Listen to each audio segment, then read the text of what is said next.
Hello friends, నా ఛానల్‌కి స్వాగతం అండి. నేను మీకు చందమామ కథల్లో బేతాళ కథలు చదివి వినిపిస్తున్నానండి. ఈ కథ పేరు పతివ్రత. పట్టువదలని విక్రమార్కుడు చెట్టు వద్దకు తిరిగి వెళ్లి చెట్టుపై నుంచి శవాన్ని దించి భుజాన వేసుకుని ఎప్పటిలాగే మౌనంగా శ్మశానం కేసి నడవసాగాడు. అప్పుడు శవంలోని బేతాళుడు, రాజా, నిన్నింత కఠిన శ్రమకు గురి చేసిన వారి పట్ల నీకు ఆగ్రహమైనా కలగకపోవటం చూస్తే సుందరవదనుడి కథ జ్ఞాపకం వస్తున్నది. శ్రమ తెలియకుండా ఉండగలందులకు నీకు అతడి కథ చెబుతాను విను అంటూ ఈ విధంగా చెప్పసాగాడు. పూర్వం కామరూప దేశంలో బ్రహ్మపుత్ర నదీ తీరాన కామాఖ్య నగరంలో ఇద్దరు మిత్రులుండేవారు. ఒకడి పేరు గంగాపుత్రుడు, రెండవ వాడు సుమిత్రుడు. గంగాపుత్రుడు గొప్ప వంశానికి చెందినవాడు. అతని తాత ముత్తాతలు మంత్రులుగాను సేనాపతులుగాను పనిచేసి బోలెడంత ఆస్తి కూడబెట్టిన వాళ్ళు. ఆ ఆస్తి మీదనే గంగాపుత్రుడు సుఖ జీవనం చేస్తున్నాడు. సుమిత్రుడు అంత గొప్ప వంశానికి చెందినవాడు కాడు, అంత ఆస్తిపరుడు కాడు. అతను తనకు నగరంలో ఉన్న ఇల్లు దొడ్డి అమ్మి ఒక పడవ కొనుక్కుని దాన్ని నగరంలోని వర్తకులకు కిరాయికి నడుపుతూ తన భార్యతో సహా అందులోనే కాపురం చేస్తున్నాడు. అతనికి కూడా జరుగుబాటు బాగానే ఉన్నది. అతడు తన పడవను నగరపు రేవుకు తెచ్చినప్పుడల్లా తప్పక గంగాపుత్రుణ్ణి చూసి వచ్చేవాడు. ఈ ఇద్దరు మిత్రులు 40 ఏళ్ల వయసు వాళ్ళైనప్పటికీ ఇద్దరికీ పిల్లలు కలగలేదు. ఒకనాడు సుమిత్రుడు గంగాపుత్రుణ్ణి చూడవచ్చి, ఏమోయ్, మన నగరం వెలుపల వెలిసిన సంతానదేవికి మొక్కుకున్న వారికి పిల్లలు కలుగుతున్నారట. నేను పోతున్నాను, నువ్వు కూడా వస్తావా అని అడిగాడు. రాసి ఉంటే పిల్లలు వాళ్లే పుడతారన్న నిశ్చింతతో ఉండి కూడా గంగాపుత్రుడు సుమిత్రుడి వెంట వెళ్లి సంతానదేవి ఆలయంలో పూజా నైవేద్యాలు జరిపించి తన మిత్రుణ్ణి పడవ వద్ద దిగబెట్టి ఇంటికి తిరిగి వచ్చాడు. ఇది జరిగిన ఏడాది లోపల గంగాపుత్రుడికి అతి చూడచక్కని కుమారుడు కలిగాడు. ఆ తర్వాత కొద్ది రోజులకి గంగాపుత్రుడి కొడుకు సుందరవదనుడు అని, సుమిత్రుడి కుమార్తెకు యశోవతి అని పేరు పెట్టుకుని పెద్దయ్యాక వాళ్ళిద్దరికీ పెళ్లి జరగాలని లాంఛనంగా అనుకుంటూ ఉండేవాళ్ళు. సుందరవదనుడు 6 ఏళ్ల వాడై ఉండగా అతనికి కష్టకాలం ఆరంభమయ్యింది. ముందు గంగాపుత్రుడు చనిపోయాడు. తరువాత కాటకం వచ్చింది. గంగాపుత్రుడి భార్య ఆడది కావటంలో ఆస్తి చూసుకోవటం ఆమెకు చేత కాలేదు. అధికారులు ఆమె వద్ద పన్నులు తెగ వసూలు చేశారు. పొలాలు చేసేవాళ్లు మోసగించారు. ఈ బాధలకు తట్టుకోలేక ఆమె ఇల్లు పొలాలు అమ్మి డబ్బు చేర్చి ఎక్కడో ఒక ఇల్లు అద్దెకి తీసుకుని పేదగా జీవిస్తూ ఆ డబ్బుతోనే 10 ఏళ్ల పాటు జీవితాన్ని ఈడ్చుకుంటూ వచ్చింది. అప్పటికి డబ్బంతా అయిపోయి కటిక దరిద్రం వచ్చింది. ఆ సమయంలో ఆమెకు జబ్బు చేసి మందుకైనా దిక్కులేని చావు చచ్చింది. తల్లి పోయాక సుందరవదనుడు ఇల్లు కూడా లేక కట్టుబట్టలతో మిగిలాడు. అతనికి చదువున్నది గనుక ఒక వర్తకుడు చేరదీసి అతని చేత పద్దులు రాయించుకోనారంభించాడు. అయితే ఆ వర్తకుడు తనను హీనంగా చూడటం సుందరవదనుడు సహించలేకపోయాడు. అతను పుట్టినది మంచి వంశం కావటం చేత అతనికి దాస్య బుద్ధి అలవడలేదు. అతడు తన ఉద్యోగం మానేసి బిచ్చమెత్తుకొని పొట్ట పోసుకుంటూ ఏ గుడిలోనే పడుకుంటూ వచ్చాడు. బిచ్చమెత్తటంలో కూడా అతని రాజసం కనిపిస్తూ ఉండేది. ఇచ్చేవాళ్లను అదే పనిగా వెంట తరిమి వేధించేవాడు కాడు. వాళ్ళ ఇష్టపడి ఇచ్చినది తీసుకుని వెళ్ళిపోయేవాడు. శీతాకాలపు వానలు ఆరంభమయ్యాయి. ఆకలి దహించుకుపోతున్నది. సుందరవదనుడు చలిని వానను లక్ష్య పెట్టక అడుక్కోవటానికి గుడి నుండి బయలుదేరాడు. అతను 4 అడుగులు వేశాడో లేదో ఎదురు వస్తూ సుమిత్రుడు కనిపించాడు. సుందరవదనుడు ఆయనను చూడనట్టు తల వంచుకుని గబగబా ముందుకు సాగాడు. కాని సుమిత్రుడు అతన్ని రెక్క పట్టుకుని ఆపి, సుందరవదనుడివి కాదుట్రా, అలా అయిపోయావేం అని అడిగాడు. గంగాపుత్రుడు పోయాక సుమిత్రుడు వారి ఇంటికేసి రాకపోవటం చేత ఆయనకేమీ తెలియదు. ఈ స్థితిలో నిన్ను పలకరించటానికి సిగ్గయింది మామా అంటూ సుందరవదనుడు తన పరిస్థితి అంతా సుమిత్రుడికి వివరించి చెప్పాడు. అరరే, ఎంత పని జరిగింది!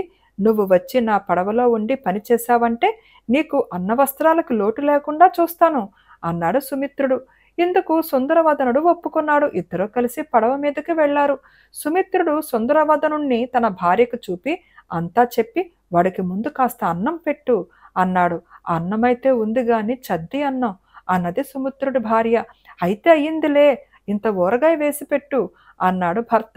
ఆకలి మీద ఉన్న సుందరవదనుడు ఆ చద్దిముద్ద ఊరగాయతో తింటుండగా మళ్లీ జల్లు ఆరంభమయ్యింది. వెనక గదిలో పాత కుళాయి ఒకటి ఉండాలి, మన వాడికి తెచ్చిపెట్టు తల్లి అని సుమిత్రుడు పడవ గదిలో ఉన్న తన కూతుర్ని కేకపెట్టాడు. యశోవతి ఆ కుళాయి తీసి అది ఒక పక్క చిరిగి ఉండటం గమనించి సూదితో గబగబా కుట్టి తెచ్చి సుందరవదనుడికిచ్చింది. ఆ తరువాత సుమిత్రుడు తన పని మీద నగరంలోకి వెళ్లి వర్తకులతో మాట్లాడి సాయంకాలానికే పడవ చేరుకున్నాడు.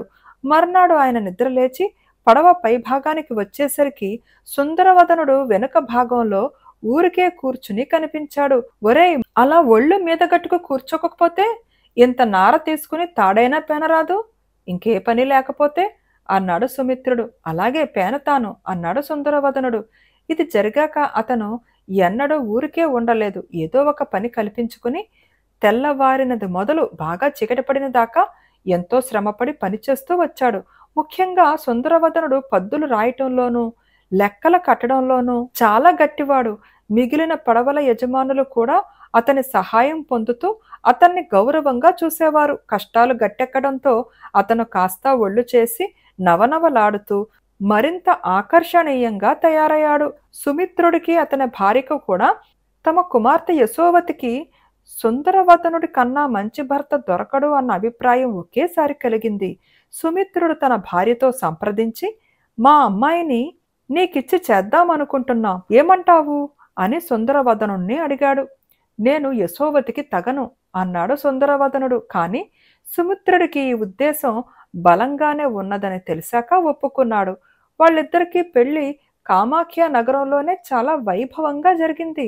భార్యాభర్తలు చాలా అన్యోన్యంగా ఉండేవారు. మరుసటి ఏడే వాళ్లకొక ఆడపిల్ల కూడా కలిగింది. ఆ బిడ్డకు ఏడాది నిండగానే అమ్మవారు పోసి ఎన్ని మందులిచ్చినా ఫలితం లేక చనిపోయింది. ఆ పిల్ల పోయినది మొదలు సుందరవదనుడు మానసికంగా కుంగిపోయి క్షయవ్యాధి తెచ్చుకున్నాడు. అన్న హితవు పోయింది. మనిషి చిక్కి శల్యంలాగా అయిపోయి కూర్చుని లేవలేని స్థితికి వచ్చాడు.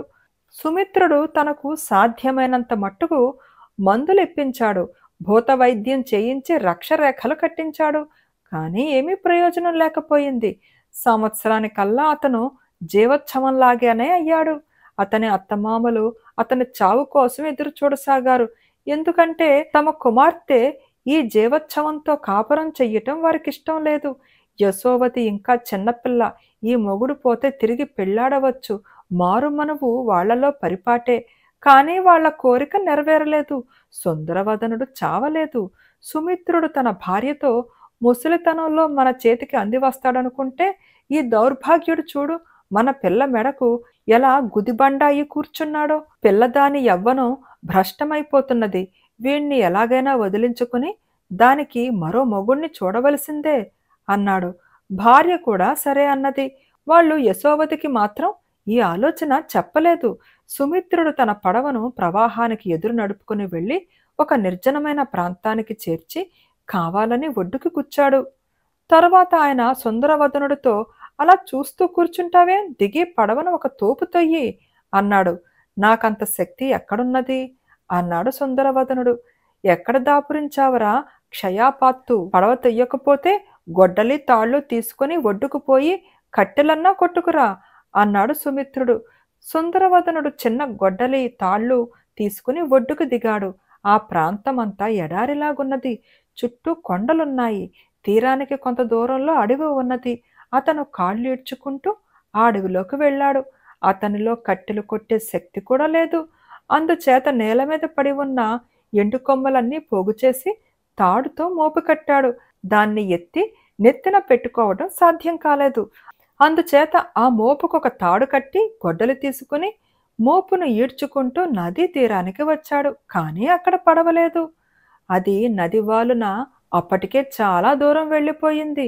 మామగారు తనను వదిలించుకున్నాడని అతను గ్రహించి నది ఒడ్డున కూర్చుని వెక్కి వెక్కి చాలాసేపు ఏడ్చి సొమ్మసిల్లి పడిపోయాడు. అతను తిరిగి ఒళ్ళు తెలిసేసరికి ఎవరో మునిలాంటి వాడు సమీపంలో నిలబడి, ఇది చాలా అపాయకరమైన చోటు, ఇక్కడ ఉండరాదు అన్నాడు. నేనెక్కడికి పోలేను, దయ ఉంచి నా ప్రాణాలు కాపాడండి అని సుందరవదనుడు ఆ మునిని వేడుకొన్నాడు. ఈ రాత్రికి నా కుటీరంలో ఉండు, రేపటి మాట చూద్దాం అంటూ ముని అతన్ని ఆ సమీపంలోనే ఉన్న తన కుటీరానికి తీసుకుపోయాడు. అక్కడ సుందరవదనుడు జరిగిందంతా చెప్పాడు. నీది నిజానికి మనోవ్యాధి. మందులు పని చెయ్యవు. నీకు బుద్ధదేవుడి వజ్రపాణి ధారణి మంత్రం ఉపదేశిస్తాను. దాన్ని రోజుకు ఒక్కసారి పఠించావంటే హీనమైన కోరికలు నశించి నీ ఆరోగ్యం కుదుటపడి నీకెంతో మేలు జరుగుతుంది అన్నాడు. వజ్రపాణి ధారణ సూత్రాన్ని ఒక్కసారి మునినోట వినగానే సుందరవదనుడికి నేర్చుకుని మర్చిపోయిన పాతదానిలాగా పూర్తిగా వచ్చేసింది. అతను ఆ రాత్రి ఆ ముని ఆశ్రమంలోనే నిద్రపోయి మర్నాడు లేచేసరికి మునిగాని ఆశ్రమం కానీ లేదు. అతను నది ఒడ్డునే ఉన్నాడు. అతను నదిలో ముఖము కాళ్ళు కడుక్కుని బౌద్ధ సూత్రం పఠించి ఎక్కడికి వెళ్ళటానికి లేదు గనుక తిరిగి అరణ్యం కేసే వెళ్ళాడు. అరణ్యంలో కొంత దూరం పోగానే చెట్ల మధ్యన ఏదో ఇల్లు కనిపించింది. ఆకలి బాధ తీర్చుకోవటానికి భిక్ష పొందుదామనుకుని అతను ఆ ఇంటికేసి వెళ్ళాడు. అతను చూసినది ఇల్లు కాదు, ఒక పాడుబడిన దేవాలయం. అందులో చెట్ల కొమ్మలు కప్పి 8 పెద్ద పెట్టెలున్నాయి. ఎవరో దొంగలు ఆ పెట్టెలలో తాము దొంగిలించిన సొమ్ము దాచి ఉంటారని, దాన్ని తాను తీసుకోవటంలో తప్పేమీ ఉండదని అతను అనుకున్నాడు. అతను తిరిగి నదీ తీరానికి వచ్చాడు. అదృష్టవశాన ఒక పెద్ద పడవ అటుగా వస్తున్నది. అతను ఆ పడవను పిలిచి పడవ వాళ్లతో, మాది శ్రీకంఠ నగరం, నా పేరు శ్రీవత్సుడు. నేను మా పెదతండ్రి వ్యాపారం నిమిత్తం పడమట పోతుండగా దొంగలు మమ్మల్ని దోచి మా పెత్తండ్రిని చంపేశారు. నేనాయన పరిచారకుణ్ణి అని చెప్పి ప్రాణాలతో బయటపడ్డాను. అదీ కాక నేను జబ్బుపడి ఉండటం చేత వాళ్ళు నన్ను చంపలేదు. దొంగలు మా సొత్తంతా తీసుకుపోయి అడవిలో ఒక పాడుబడిన గుడిలో పెట్టి నన్ను కూడా అక్కడే ఉంచి నాకు మా పెట్టెలకు ఒక దొంగను కాపుంచి మిగిలిన వాళ్ళు ఇంకెక్కడో దొంగతనం చేయడానికి వెళ్ళారు. నిన్న రాత్రి పాము కరిచి నాకు కాపలా ఉన్న దొంగ కాస్త చచ్చాడు. నేనిలా తప్పించుకుని వచ్చాను. నన్ను పడవలో ఎక్కనిస్తారా అన్నాడు. పడవ వాళ్ళు సుందరవదనుణ్ణి అనుమానించినట్టుగా కనపడ్డారు. ఆ పాడుబడిన గుడిలో మావి 8 పెట్టెలున్నాయి. అందులో ఒకటి మీకిచ్చేస్తాను. మీరు నాతో కూడా వచ్చి ఆ పెట్టెలను చేరవేయండి. త్వరలో మనం ఈ పని చెయ్యకపోతే దొంగలు తిరిగి రావచ్చు. ఆ తరువాత నాకు మీకు కూడా నష్టమే అన్నాడతను. పెట్టెల మాట వినగానే పడవ వాళ్లకు ఉత్సాహం వచ్చింది. వాళ్ళు అతి శీఘ్రంగా అతని వెంట వెళ్లి 8 పెట్టెలు తెచ్చి పడవలో పెట్టారు. పడవ వాళ్ల వంతుకు వచ్చిన పెట్టె నిండా రత్నాభరణాలు, బంగారము ఉన్నాయి. వాళ్ల ఆనందానికి మేరలేదు. తమరెక్కడికి పోతారు బాబుగారు అని పడవ వాళ్ళు అడిగితే సుందరవదనుడు తేజపురానికి పోతానన్నాడు. అతను తేజపురంలో పడవ దిగి తన పెట్టెలతో సహా నగరంలో ఒక బాడుగ ఇంటికి పోయి ఒక కమ్మరి సహాయంతో ఆ పెట్టెలకు వేసిన బద్దీలు పగలగొట్టించాడు. వాటిలో ఉన్న నిధి ఒకనాటిది కాదు. దొంగలు అనేక తరాలుగా దాన్ని పోగు చేసినట్టు కనపడింది. అతను ఎవరికీ అనుమానం కలగకుండా ఆ నిధిని కొంచెం కొంచెంగా అమ్మి సొమ్ము చేసి నగరం మధ్యలో ఒక దివ్యమైన భవనము, నగరం వెలుపల పొలాలు తోటలు కొని నౌకర్లను చాకర్లను ఏర్పాటు చేసుకుని రాజవైభోగంతో జీవించసాగాడు. త్వరలోనే శ్రీవత్సుడి పేరు తేజపురం అంతటా మారుమోగింది. మనిషికి ఉన్నదే పుష్టి అన్నట్టు అతని జబ్బంతా త్వరలోనే పోయింది. అతను తిరిగి నవనవలాడుతూ పూర్వంలాగా తయారయ్యాడు. ఈ లోపల సుమిత్రుడి పడవ సుందరవదనుణ్ణి వదిలివేసి నదివాలున 30 మైళ్ళు పోయేసరికి యశోవతి తన గదిలో నుంచి పడవపైకి మందు తెచ్చి తన భర్త కోసం చూసి, ఆయన ఎక్కడా అని తల్లినడిగింది. తల్లి ఆమె చేతిలో నుంచి మందు లాగేసి నదిలోకి గిరవాటు వేసి, ఆయన పీడ విరగడైపోయిందిలే అన్నది. జరిగిన సంగతి తల్లి నుంచి విని యశోవతి ఏడుస్తూ కేకలు పెట్టి పడవను వెనక్కు తిప్పమన్నది. తండ్రి వచ్చి, తల్లి, ఆ జీవోత్సవంతో నీకింకేం పని? వాడు చచ్చాడే అనుకో, నువ్వు వెళ్ళి హాయిగా మరొకడిని పెళ్లి చేసుకో అన్నాడు. మీరు మనుషులు కారు, పిశాచాలు. ముందు పడవను అక్కడికి తీసుకుపోయి ఆయన్ని తీసుకురండి, లేదా నన్ను కూడా చంపేయండి అని యశోవతి ఆక్రోశించింది. విధిలేక సుమిత్రుడు పడవను వెనక్కు తిప్పాడు. కానీ ఆ నిర్జన ప్రదేశంలో సుందరవదనుడు లేడు. నది ఒడ్డున గొడ్డలి కట్టెల మోపు ఉన్నాయి. ఆయన హతాశుడై నదిలో దూకి ఉండాలి. నేను అలాగే ఆయనను చేరుకుంటాను అని యశోవతి నదిలోకి ఉరకబోయింది. తల్లి తండ్రి ఆమెను బలవంతాన పట్టి ఆపారు. 6 మాసాల పాటు యశోవతి తన భర్త కోసం కంటికి మంటికి ఏకధారగా ఏడ్చింది. చనిపోయిన భర్త పేర తండ్రి పిండ ప్రదానం చేశాక ఆమె ఏడవటం మానేసి వైధవ్య వ్రతం అవలంబించింది. ఆమె ఏడుపులు మానటం చూసి తల్లిదండ్రులు ఆమెను పెళ్లాడమన్నారు. ఆ మాట వింటుంటే ఆమె తిరిగి ఏడవనారంభించి నదిలో దూకబోయింది. ఆ తరువాత వాళ్ళు తమ కూతురు ముందు పెళ్లి మాట ఎత్తడం మానేశారు. 2 ఏళ్లు గడిచాయి. సుందరవదనుడు తన కొత్త జీవితాన్ని సుస్థిరం చేసుకుని తన అత్తమామలను చూడ సంకల్పించాడు. అతను బోలెడంత డబ్బు, నౌకర్లను వెంట తీసుకుని ఒక పడవ బాడుగకు తీసుకుని అందులో ప్రయాణమై కామాఖ్యకు వచ్చాడు. అక్కడికి వెళ్ళి విచారించగా సుమిత్రుడి పడవ ఇంకా దిగువన మరొక నగరానికి వెళ్ళి ఉన్నట్టు తెలిసింది. సుందరవదనుడు ఆ నగరం చేరి అక్కడ బస ఏర్పాటు చేసుకుని మర్నాడు ఉదయం రేవులోకి వచ్చి సుమిత్రుడి పడవ కోసం వెతుకుతూ ఆ పడవ మీద వితంతువు లక్షణాలతో కనిపించిన యశోవతిని దూరం నుంచే చూశాడు. వెంటనే అతను తన బసకు తిరిగిపోయి ఒక పెళ్లిళ్ల పేరయ్యను పిలిపించి, ఫలానా వారి పడవలో ఒక వితంతువును చూశాను. ఆ పిల్లను పెళ్లాడాలని ఉన్నది. పెళ్లికి ఒప్పుకునే పక్షంలో పిల్ల తండ్రికి 3000 తులాల వెండి ఇచ్చుకుంటాను. ఈ పెళ్లి కుదిర్చావంటే నీకో 100 తులాల వెండి ఇస్తాను అన్నాడు. ఆ పెళ్లిళ్ల పేరయ్య శీఘ్రమే వెళ్ళి సుమిత్రుణ్ణి కలుసుకుని, ఎవరో శ్రీవత్సుడట, తేజపురంలో ఉండే కోటీశ్వరుడు మీ అమ్మాయిని చూశాడట, పెళ్లాడగోరుతున్నాడు. వధువు తండ్రికి 3000 తులాల వెండి ఇస్తానంటున్నాడు. నువ్వు సరేననటమే వ్యవధానం అన్నాడు. బాబు, నీకు పుణ్యం ఉంటుంది. మమ్మల్ని ఇలా బతకని. పెళ్లి అనే మాట వింటే నా కూతురు ఆత్మహత్య చేసుకుంటుంది అన్నాడు సుమిత్రుడు. పెళ్లిళ్ల పేరయ్య సుందరవదనుడి దగ్గరికి తిరిగి వచ్చి, అయ్యా, తమరి ఆలోచన మానుకోవచ్చు. ఆ పిల్ల వితంతువుగానే ఉండిపోతుంది గాని మళ్ళీ పెళ్లాడుదుట అని చెప్పాడు. సరే పోని, దానికేం గాని ఆయన పడవ నాకు 2 రోజుల పాటు కిరాయికిస్తాడేమో కనుక్కో అన్నాడు సుందరవదనుడు. ఎందుకివ్వడండి, ఆయన వృత్తే అదిగా అన్నాడు పెళ్లిళ్ల పేరయ్య. ఆయన మళ్ళీ సుమిత్రుడి వద్దకు వెళ్ళి, ఆ శ్రీవత్సుడు గారు నీ పడవను 2 రోజుల పాటు బాడుగకు కావాలని అడుగుతున్నాడు అన్నాడు. తీసుకోమను అన్నాడు సుమిత్రుడు. ఈ మాట చెప్పవచ్చిన పెళ్లిళ్ల పేరయ్య చేతిలో 100 తులాల వెండి పెట్టి సుందరవదనుడు 4 నౌకర్లతో సహా తన మామగారి పడవ మీదకి వచ్చాడు. అతని జరీ దుస్తులు వాలకము చూసి సుమిత్రుడు గాని అతని భార్య గాని అతన్ని పోల్చుకోలేదు. యశోవతి మాత్రం ఒక్క క్షణం పాటు అతన్ని చూసి అతనిలో తన భర్త కవళికలు గమనించి నిర్ఘాంతపోయింది.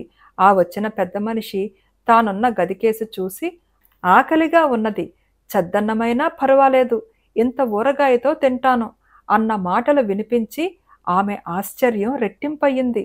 మరుక్షణమే ఆ పెద్ద మనిషి తన నౌకరుకేసి తిరిగి, ఒరేయ్, నా దగ్గర తిండి బట్ట పుచ్చుకుంటున్న వాడివి కదా, అలా ఒళ్ళు మీద గట్టుకు కూర్చోకపోతే ఇంత నార తీసుకుని తాడైనా పెనరాదు, ఇంకేం పని లేకపోతే అన్నాడు.